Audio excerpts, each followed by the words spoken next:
Mission Impossible and the stash heard round the world. That's a legit sexy stash. Gonna be real.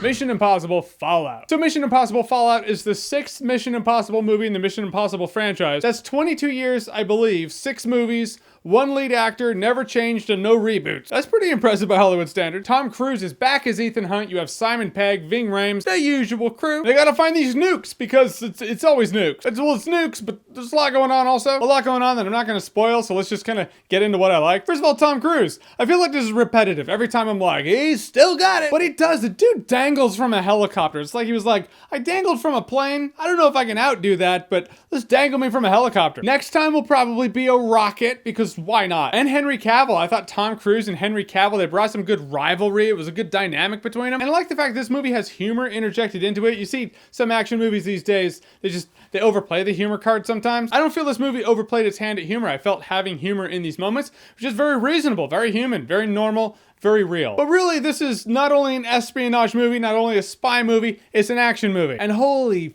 fuck the action. There's a common phrase when people are reviewing action movies. It's like, yeah, it's just, it's a fun time at the movies. It's fun.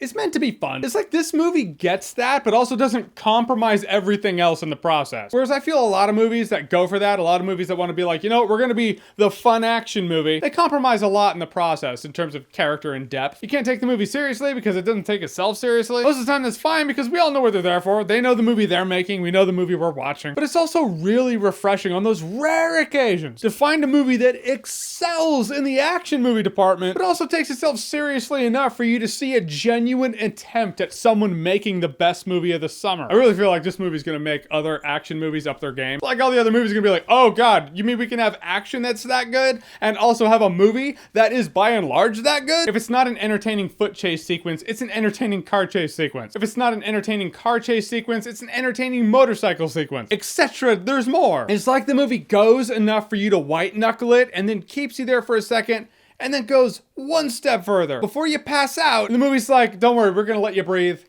after this last thing. And you just have to hold your breath a little more. It's like they're trying to make audiences around the world just simultaneously pass out from tension. This movie soars as high as possible without actually burning its own wings. What did I say? Mission Impossible Fallout? I'm trying to look for flaws because this is a review. I feel like I'm supposed to have flaws. I just can't think of any. It's an epic. It's a true espionage spy action movie epic. It's what, 2 hours, 20 minutes long? I wanted it to go for longer. It's like, oh no, don't stop now, because throughout the movie, they do this thing and they have to go on to the next thing. They finish that thing, they have to go on to the next thing. And when the last thing happens, the last thing is obviously the last thing, but I was like, I could take one more thing.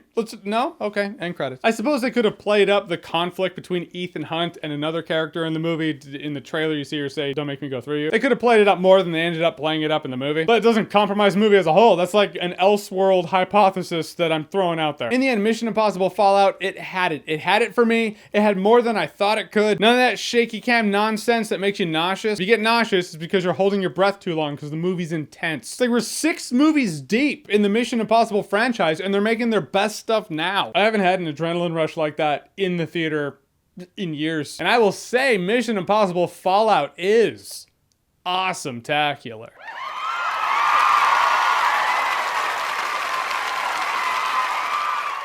Alright, so Mission Impossible Fallout. Have you seen it? What did you think about it? Or what's your favorite and least favorite Mission Impossible movies? Whatever they are, whatever you think, comment below, let me know. And as always, if you like what you've seen here and you want to see more, click right here to see more.